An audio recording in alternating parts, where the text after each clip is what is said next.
If you told me the Trump administration wants to put the American travel industry completely out of business, I would honestly believe you. Today we have a rundown of who's trying to get in on Donald's slush fund, while Donald is trying to get out of going to Don Jr.'s wedding this weekend. We have a genuinely substantial reframe in the Jeffrey Epstein space, and Stephen Colbert's show goes off the air. Thanks, wannabe fascists. Let's get into it.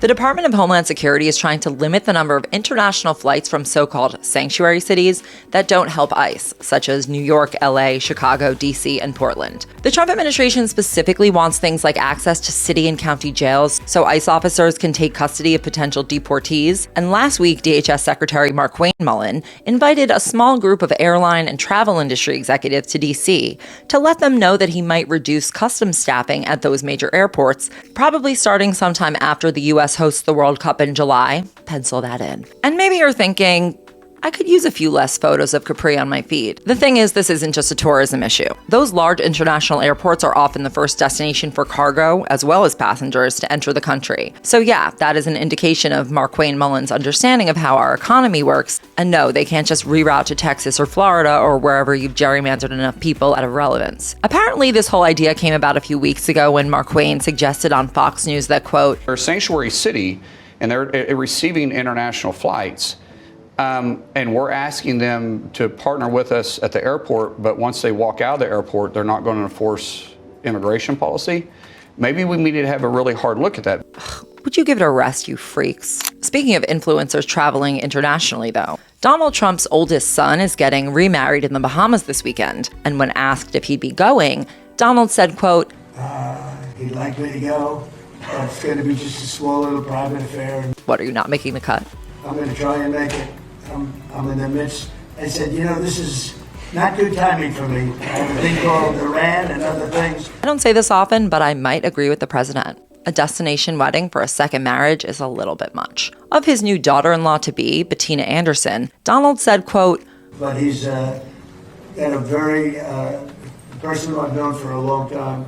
Why is that comment giving biblically? Regarding that thing called Iran that Trump has this weekend, it's unclear what he means by that because he just said on Wednesday that he's, quote, in no hurry to make a deal to end the war, and that Israeli Prime Minister Benjamin Netanyahu will do, quote, do whatever I want him to do. Great, so just ask him to hold down the fort for a few hours while you go to your son's wedding. I'm sure he'd be happy to do it, and even send a mazel tov.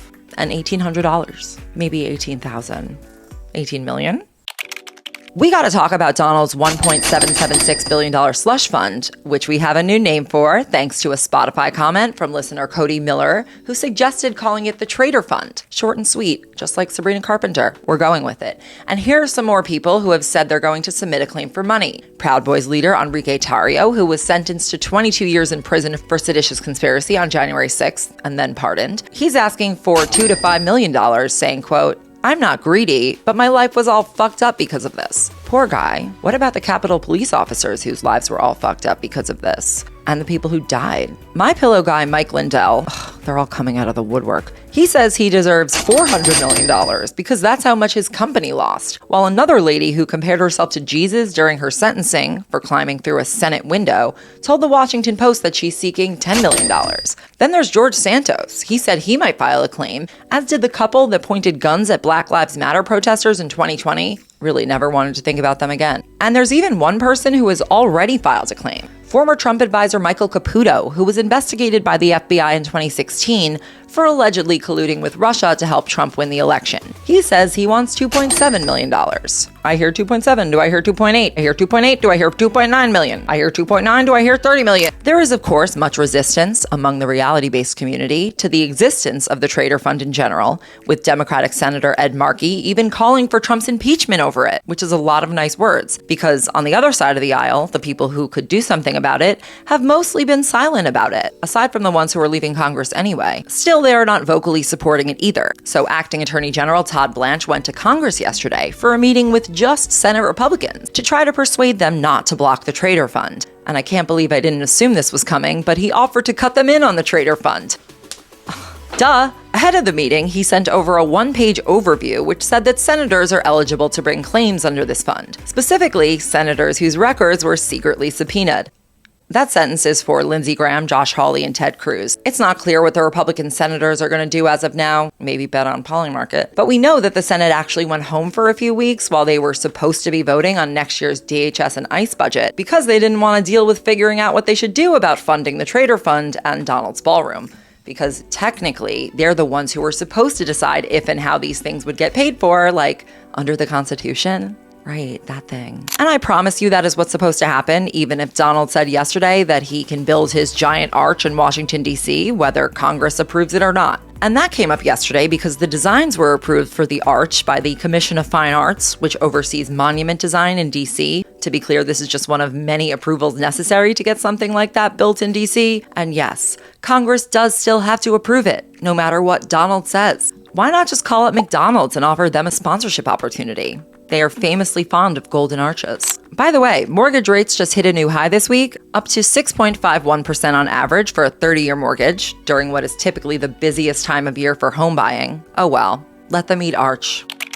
We have a significant new reframe in the Jeffrey Epstein space. Jeffrey Epstein's longtime personal assistant, Sarah Kellen, testified to the House Oversight Committee yesterday in a closed-door session, which was reportedly very informative. And I actually think it could use a trigger warning. The first thing to know about Sarah Kellen is that she was part of Jeffrey Epstein's sweetheart non-prosecution agreement in Florida after his first conviction, which put her in alignment with Epstein in the eyes of the public. But Kellen testified yesterday that she was sexually and psychologically abused by Epstein for over a decade, after she was recruited at 21 years old to be his assistant by a coworker at a hotel in Hawaii, where she'd moved after being excommunicated from her church because she divorced the man she married at age 17. With no money, no family, and no education, she said that she had nowhere else to go, and his connections made her afraid to defy him. Quote, I was a high school dropout from North Carolina. I was a silent body in a chair beside men who started and ended wars. She also told the committee that she was, quote, being paid in part to be raped. And she said that he was violent with her many times. And despite being covered by Epstein's 2008 non-prosecution agreement,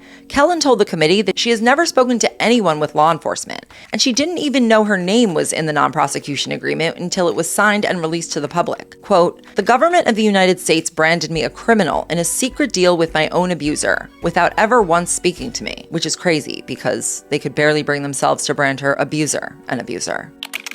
And finally, last night was Stephen Colbert's last show of what would have been a much longer run if Shari Redstone, in particular, hadn't been so desperate to get her hands on some more money. His last show aired after this episode was recorded, but I am just so grateful that we will always have Colbert in this era of truthiness. Until next week, I'm Sammy Sage, and now you know what the fuck is going on. And make sure to follow Betches News on YouTube.